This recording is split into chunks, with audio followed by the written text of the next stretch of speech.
Boa noite. É interessante pensar uma coisa que há poucos dias uma pessoa me perguntou se mesmo fazendo 3 palestras, às vezes eu faço, ao dia, se eu tremo ao falar em alguma delas e se eu sinto alguma emoção. Eu falei, olha que desgraçado.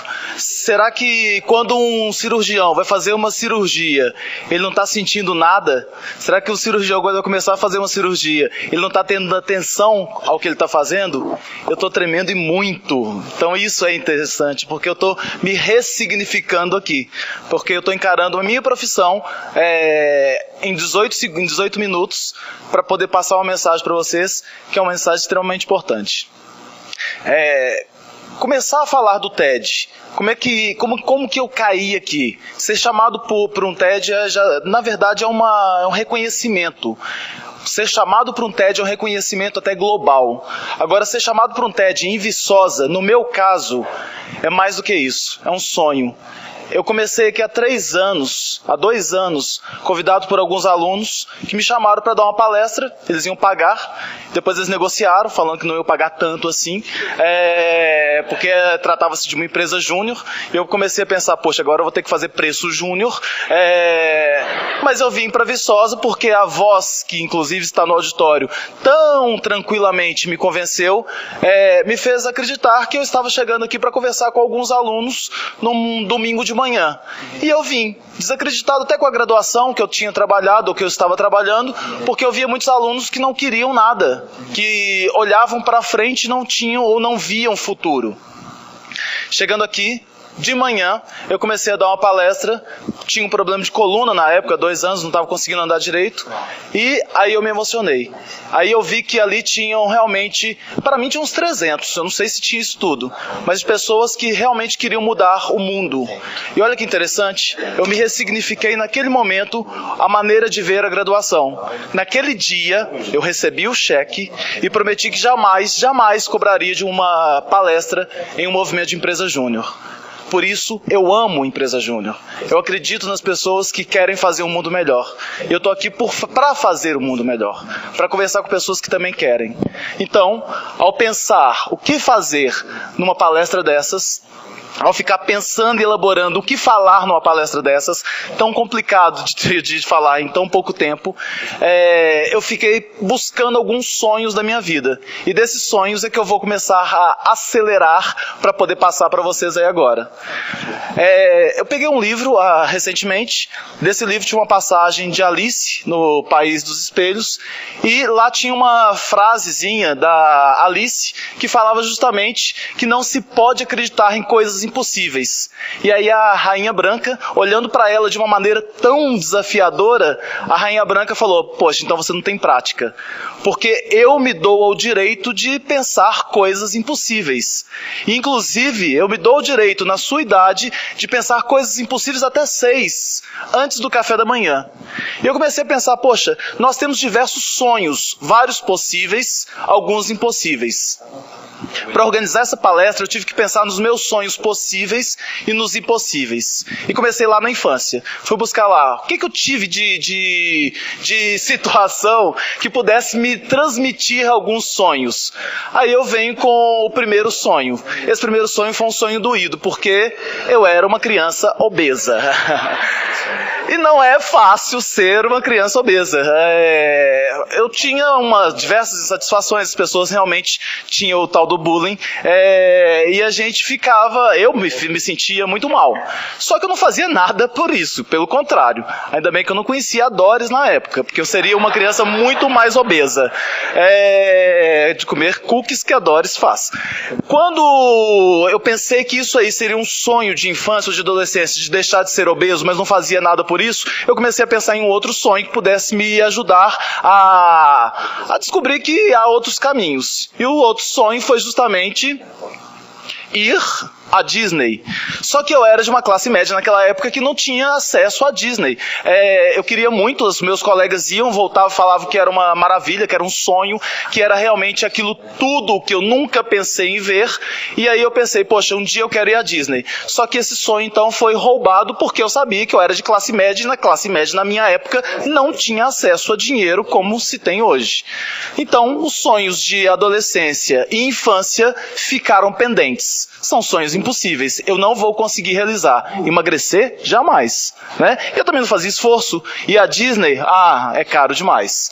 Foi começar então a pensar em outros sonhos. E aí eu comecei a lembrar de um sonho que eu tinha na adolescência que é baseado em um medo muito grande. Eu não quero envelhecer. Eu morro de medo de envelhecer. E aí, envelhecer deve ser muito complicado, porque além de você perder a capacidade do físico, você perde a capacidade do cérebro. Será? É isso que passava pela minha cabeça. E aí eu tive um exemplo em casa. A minha mãe, aos 69 anos, depois de duas vezes aposentada como professora de 1ª a 4ª série, dando aula de matemática e ciências para crianças, a minha mãe foi fazer uma faculdade, morando na Grande BH, foi fazer uma faculdade em Belo Horizonte. Virou para mim e falou assim, passei no vestibular. E ela não consultou, ela só comunicou. Vou estudar na escola que você dá aula. Alguma coisa a falar para mim? O que eu ia falar para uma senhora de 69 anos que me falou isso? A única coisa que eu pedi para ela foi para não usar tóxico lá dentro, né? Porque seria complicado o noticiário do jornal. Então eu falei com minha mãe, olha, vai com Deus. A minha mãe ficava pegando ônibus e van todos os dias, 1 hora de viagem para poder estudar. Gente, aos 72 anos, essa senhora, 72 anos e meio, essa senhora, ela forma. E ao se formar, no dia lá da cerimônia, eu era professor da casa, fui convidado para sentar-me à mesa. Para mim foi uma emoção muito grande, para ela também deveria ser. Só que no meio da cerimônia me convidam para levantar e entregar o diploma para minha mãe. Quando eu vou entregar o diploma para minha mãe vem, ela não estava esperando por isso, nem eu. Ela vem, me abraça e aí ela fala comigo que o sonho dela tinha sido realizado nos filhos. Pais têm dessa mania, os pais que não conseguem fazer algo, eles veem no filho a possibilidade de se realizar. E aí eu fiquei pensando, poxa, o que é que eu tenho o que eu tenho dado para minha mãe nesse tempo todo que vai ser a realização dela? E aí ela completou, mas hoje eu também estou realizando em mim mesma. E aí é lógico, eu abracei, é muito rápido porque tem uma fila para poder pegar diploma, entreguei o diploma para ela, mas naquela hora me veio uma coisa na cabeça. A minha mãe não precisava do diploma profissionalmente. Ela era aposentada 2 vezes, dava aula ainda, mas ela precisava pessoalmente. Então, esse foi o sonho que eu tive no dia do rock. A minha mãe tirou uma foto pro Instagram. E eu fiz questão de trazer a minha mãe, porque geralmente quando eu vou dar palestra e falo dela, ela pergunta assim, eu vou ter uma participação nos lucros? Eu falei, na do TED vai. Tudo que eu ganhar aqui no TED eu vou dividir com você, mãe. O outro sonho que eu tinha era justamente de fazer alguma coisa diferente. Mas antes de fazer alguma coisa diferente, o próximo sonho seria o seguinte, eu não quero morrer, gente, eu tenho medo de morrer, eu acho que eu morro de medo antes de morrer.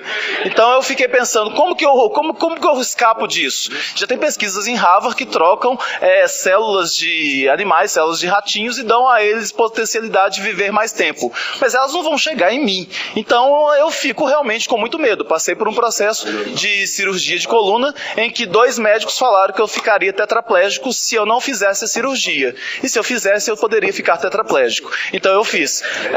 Foi justamente depois do evento aqui de Viçosa. E aí eu descobri o seguinte, eu tenho 20 anos que eu sou professor entre ensino fundamental, ensino médio e ensino superior. Há 15 anos, ou quase 15 anos, eu dou aula em ensino superior. Eu descobri uma coisa que me deixou extremamente apaixonado cada vez mais por ser professor. Ser professor não é aquela coisa chata que todo mundo fala que ganha pouco. Ser professor é uma paixão verdadeira por fazer com que as pessoas se transformem. Então é isso que eu tenho como missão. É isso que eu tenho como missão da minha mãe, que passou para mim como uma obrigação, inclusive.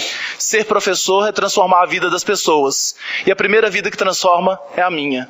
Então, todos os dias, quando eu entro numa sala, quando eu me preparo para fazer uma palestra, eu acredito que ali eu estou influenciando pessoas, para o bem ou para o mal. Mas a minha influência é, se por um acaso eu for bom professor, assim como qualquer profissão, gente, se as pessoas forem boas naquilo que elas fazem, elas não vão morrer. elas vão deixar alguém que lembre delas, elas vão deixar alguém que replique-as. E é isso que é a minha função, a minha missão, é o meu pensamento. Eu sendo um médico, eu sendo engenheiro, eu sendo um arquiteto, um agrônomo, eu sendo um professor, eu vou influenciar vidas pelo sorriso que eu dou na hora de uma pessoa chegar ou pelo ensinamento que eu passo. Pensar em morrer é coisa do passado. Pensar em ser bom naquilo que faz é coisa do presente e que vai te levar para o futuro. Então, o próximo sonho que eu tive foi justamente um sonho mais ousado. Eu queria fazer alguma coisa diferente. Eu queria fazer a diferença. E aí nós pensamos em criar, porque hoje nós temos parceiros diversos, um projeto chamado Tio Flávio Cultural. O Tio Flávio Cultural surgiu justamente do pensamento de levar conhecimento às pessoas.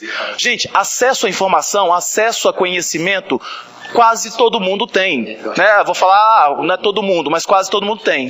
O grande problema é que às vezes as pessoas não têm a mente para poder conseguir lidar com esse conhecimento. Então o Tio Flávio Cultural veio justamente para trabalhar com palestras gratuitas que visassem mudar a cabeça das pessoas para que elas pudessem ter conhecimento e usar esse conhecimento para mudar a sua vida. Nós começamos com palestras abertas em Belo Horizonte e hoje a gente já está com 5 frentes de atuação. O MEG é um deles. Nós não estamos só em Minas Gerais, com vários núcleos. A gente está trabalhando já com Brasília e trabalhando com São Paulo. Jovens aprendizes do SENAC, da Asprom, da Rede Cidadã, são meninos que têm de 15, 16, 17 anos. A gente está atuando com eles, para falar com eles do que é ser empreendedor, para falar com eles que eles têm chance, para falar com eles que eles não têm que ouvir o mundo ou o mercado falar que eles são feios, são pobres e não vão crescer, que eles é que têm que fazer essa escolha. Então é justamente isso que o Tio Flávio Cultural faz hoje. É fazer com que as palestras que já abrigaram ou já receberam em 3 anos de vida mais de 30 mil pessoas que passaram gratuitamente, fazer com que elas se encantem pela vida e consigam aproveitar o conhecimento que elas têm aí pairando para a vida delas. Eu descobri que eu não precisava ser médico, que eu não precisava ser fisioterapeuta, que eu não precisava ser nutricionista para ajudar alguém. Que na minha cabeça, na minha limitação de pensamento, quem era da área de saúde tinha muito mais possibilidade de ajudar quem está pobre. A pobreza que a gente tem hoje, principalmente no nosso país, é a pobreza de espírito. E aí eu, como professor, tenho muita ferramenta para ajudar a melhorar essa pobreza e esse estado de espírito. Então, eu fui continuando a minha missão. E fui pensando, por que fazer com que esse mundo seja um mundo melhor? Há 15 anos, quando eu entrei numa sala de graduação, uns alunos me chamaram de Tio Flávio. Eu pensei, por que eles me chamaram de Tio Flávio? Eu era naquela época ainda gordinho. E eu era ainda careca. Quando alguém falou para mim que eu ia chamar Tio Flávio dentro da sala de aula, eu achei que fosse uma afronta por ser gordinho e careca. As pessoas que não são bem resolvidas com o corpo delas, tudo que se fala nem foi para elas, passa a ser para elas. Quando você se resolve, você consegue resolver muitas coisas ao seu entorno. E aí, o Tio Flávio foi justamente um pensamento bem diferente que eu tive, do ressignificar uma própria palavra. As pessoas me chamavam de tio com tanto respeito, com tanto carinho, que o tio deixou de ser infantil dentro de uma universidade e passou a ser uma maneira de aproximar das pessoas e fazer com que as pessoas se sentissem próximas mesmo, mas que as pessoas se sentissem vontade de comungar alguma coisa, de compartilhar alguma coisa. O tio teve um novo significado na minha vida. Hoje eu me apresento como Tio Flávio Cultural. Desculpa, hoje eu me apresento como Tio Flávio. Flávio Toffani, quem me apresenta é o imposto de renda, né? É o único que me conhece assim. Quando eu pensei que Tio Flávio podia fazer algumas outras coisas mais, eu pensei que ressignificar o corpo pode ser uma coisa interessante, se isso te incomoda. O ressignificar é procurar novos sentidos. Se alguma coisa te incomoda, esses novos sentidos não têm que ser poupados. Você tem que buscar aquilo que vai te fazer bem. Se você é bem da forma que você é, e aquilo faz bem aos outros, isso é maravilhoso. Como a gente aprendeu que vivemos em sociedade, temos que nos socializar, o bem tem que ser para todos, e não para um só. Então eu descobri que eu poderia fazer muito mais com os significados que a vida me dava. E aí, eu recebi um dos maiores presentes que eu tenho. Tenho maiores presentes desses a cada dia que passa. Mas eu fui dar uma palestra no interior de Minas para uma escola pública Recebo várias e várias mensagens dessa, mas essa me marcou profundamente. Quando uma menina contou o caso dela em um e-mail, acabou a palestra, ela me pediu o e-mail e ela falou: eu não tenho e-mail, não tenho correio eletrônico, mas eu vou criar porque eu quero te mandar uma mensagem. 300 alunos ali, eu pensei que essa menina fosse passar ilesa.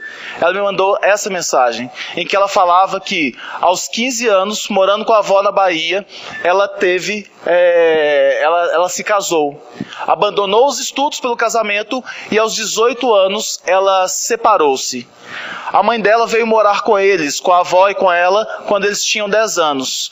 E essa menina, gente, ela teve então uma visão da mãe que já era distante de uma maneira extremamente conturbada. Isso eu estou começando a entender através desse e-mail, porque depois que eu mandei o e-mail de agradecimento, jamais ela respondeu. Eu sei quem é a pessoa, mas jamais não vou encontrá-la, talvez jamais. E aí ela foi e me falou o seguinte, que ela viu a mãe usando drogas, ela viu a mãe usando cocaína, crack, ela viu a mãe se matando.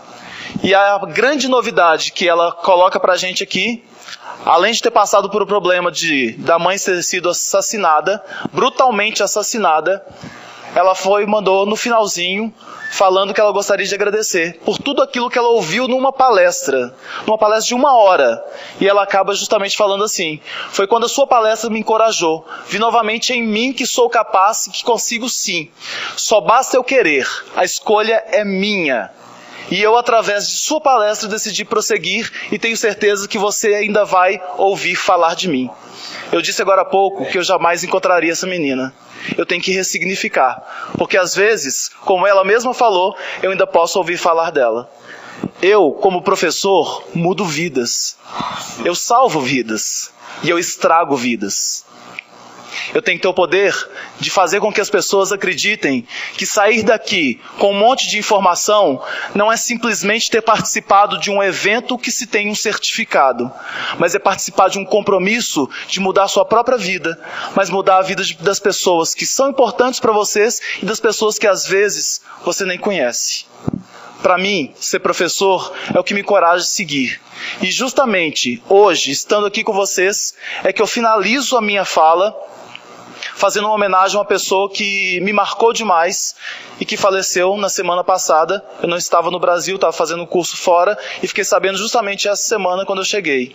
O nome dela é Gabriela Leite. Eu já usei o exemplo da Gabriela Leite aqui em algumas palestras para falar que eu conheci uma senhora de 62 anos que até os 60 anos se prostituiu, montou uma empresa no Rio de Janeiro chamada Daspu, foi batalhadora pela causa das prostitutas e me fez enxergar o mundo de uma maneira diferente. Sem preconceitos. Lógico, eu ainda tenho preconceitos. Mas sem preconceitos porque ela falou comigo que prostituta é gente. Que muitas vezes a gente olhava para pessoas e enxergava nas pessoas algo que os nossos olhos estavam acostumados a ver. Mas que às vezes a gente não abria os olhos para novos olhares. Ela faleceu de câncer, ela fumava muito, teve um câncer de pulmão e faleceu semana passada. A minha homenagem para ela é porque ela não faleceu, ela não morreu. Ela está viva porque ela ensinou muita gente que viver é muito mais do que isso. Viver é deixar mensagens para que as pessoas aproveitem essas mensagens e voem. O que nos dá asas é conhecimento. Tenham conhecimento e vamos voar. Valeu, gente. Brigadão.